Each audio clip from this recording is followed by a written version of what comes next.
नमस्कार, मी डॉक्टर नागेश सूर्यवंशी आपल्यासाठी घेऊन आलो आहोत मराठीमध्ये हायड्रोलॉजी या विषयासंबंधित व्हिडिओज.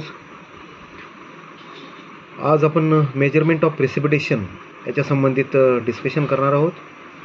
प्रेसिपिटेशन किंवा रेनफॉल मेजरमेंट हे रेनगेज स्टेशनवरती केले जाते. Rain gauges are used to measure the precipitations. Rain gauge ह्याची वेगवेगळी नावं आहेत. त्याला प्लुओमीटर, ऑम्ब्रोमीटर, हायटोमीटर असंही संबोधलं जातं. So rain gauge is also known as pluviometer, ombrometer, hyetometer. Rain gauge station establishment करताना किंवा सेट करताना एक महत्त्वाची काळजी घ्यायला लागते that no object should be near to the instrument than 30 metre or twice the height of the obstruction. Rain gauge station आपण install केल्यानंतर त्या रेनगेज स्टेशनचा आपण रेनफॉल मेजरमेंटसाठी उपयोग केला जातो. त्यामध्ये 2 टाईपचे रेनगेजेस असतात, नॉन रेकॉर्डिंग टाईप आणि recording type. Non recording type rain gauge that gives total depth of precipitation. आणि कॉमनली इंडियामध्ये जे रेनगेज वापरलं जातं त्याला म्हणतात सिमन्स रेनगेज. तर सिमन्स रेनगेज कसं असतं, काय असतं हे आपल्या फिगरच्या माध्यमातून आपल्याला बघायचं आहे. त्याचा डायमीटर सिमन्स रेनगेजचा डायमीटर हा 12.7 सेंटीमीटर मीन्स 12.7 सेंटीमीटर असतो. अँड कलेक्टर जो आहे that is at a height of 30 centimetre above the ground level असा तो आपल्याला सेट करायचा असतो. हे फिगर तुम्हाला दाखवतो आहे. त्या फिगरमध्ये तुम्हाला दिसेल मेसनरी फाउंडेशन आहे 60 सेंटीमीटर बाय 60 सेंटीमीटर बाय 60 सेंटीमीटरचं. आणि त्या फाउंडेशनवरती मी ग्राउंड लेवल पहा तर आपण ग्राउंड लेवलच्या वरती हा असा सिमन्स टाईप रेनगेज बसवलेला आहे.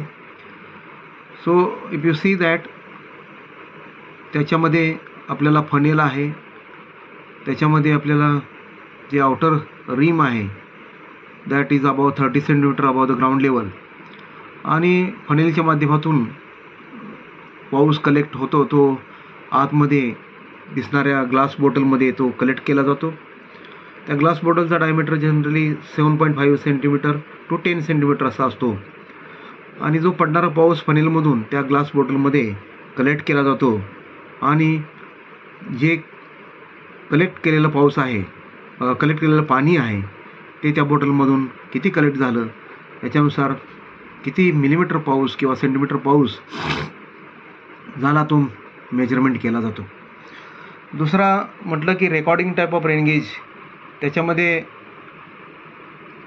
The rainfall depth with respect to time अशा पद्धतीने आपल्याला रेकॉर्डिंग करता येतं. आणि त्या रेकॉर्डिंग टाईप ऑफ गेजेसमध्ये आपल्याला टिपिंग बकेट टाईप एक रेनगेज आहे, दुसरा वेइंग बकेट टाईप एक रेनगेज आहे आणि नॅचरल सायफॉन टाईप रेनगेज असे 3 प्रकारचे रेकॉर्डिंग टाईप ऑफ रेनगेजेस आहेत. आणि आत्ता सांगितल्याप्रमाणे आपल्याला रेनफॉल इंटेन्सिटी वर्सेस जर टाईम असं जर आपल्याला ह्या रेकॉर्डिंग टाईप ऑफ रेनगेज मिळतं आहे म्हणजे आपण we can plot the hyetograph, we can plot that particular mass curve also by using this particular recording type of rain gauges. म्हणजे मास कर्व डायग्रामसुद्धा त्याच्यामध्ये आपण कम्युलेटिव्ह रेनफॉल हे वाय ॲक्सिसला आणि एक्स ॲक्सिसला ड्युरेशन असं करून त्याचं आपण वी कॅन से रिप्रेझेंटेशन करू शकतो की जो कलेक्टेड रेनफॉल आहे, ॲक्युम्युलेटेड रेनफॉल किती आणि ड्युरेशन करता ह्यानुसार आपण त्याचं एक मास कर्व डायग्राम काढू शकतो. तर इथं दिसतोय टिपिंग बकेट टाईप रेनगेज त्याचं फिगर दिसते. त्याच्यामध्ये पाहिलं तर त्याचा रिसिव्हर आहे तो 30 सेंटीमीटर डायमीटरचा आहे. आतमध्ये फनेल तुम्हाला दिसतं आहे. आणि जो पाऊस पडल्यानंतर त्या खाली आतमध्ये आपल्याला small buckets are there that once the droplet will be on that particular bucket will tip down आणि जर ते पाणी जे आहे ते खाली पुन्हा त्या बकेटमधून खाली पडतं ते कलेक्ट आपण करतो मेजरिंग ट्यूबमध्ये किंवा सिलेंडरमध्ये. अशा पद्धतीने टिपिंग बकेट टाईप हे बकेटमध्ये पाणी आल्यानंतर ती सेल्फ वेटनं टिप होते आणि पुन्हा किंवा एम्प्टी होते म्हणता येईल आणि पुन्हा त्याच्या ओरिजिनल पोझिशनला हिंज केलेले असते. त्यामुळे ते बकेट भरली, छोटी स्मॉल बकेट असते ती लगेच टिप होते आणि म्हणजे एम्प्टी होते, पुन्हा भरायला ती जाते. अशा पद्धतीनं continuously that process is of the tipping bucket आणि पाणी हे मेजरिंग ट्यूबमध्ये कलेक्ट केलं जातं. तर अशा पद्धतीनं हा तुमचा recording type of rain gauge आहे. त्यामध्ये आता वेईंग टाईप बकेट टाईप पण म्हटलं आणि नॅचरल सायपॉन टाईप पण बकेट म्हटलं. ह्या जे तिन्ही जे आहेत ह्याच्यामध्ये वेईंग बकेट टाईप आणि natural siphon type gives mass curve of rainfall. जर तुम्हाला मास्कर्व डायग्राम काढायचं असेल तर directly you are getting weighing bucket type आणि नॅचरल सायपॉन टाईप ह्याच्यावरून जो आपल्याला डायरेक्ट मास्कर्व ऑफ रेनफॉल मिळत असतो. आता दुसरा जर आपण बघितलं तर वेईंग टाईप म्हटलं तर ते वेईंग टाईपचं कसं फिगर आहे ते आपण पाहूया.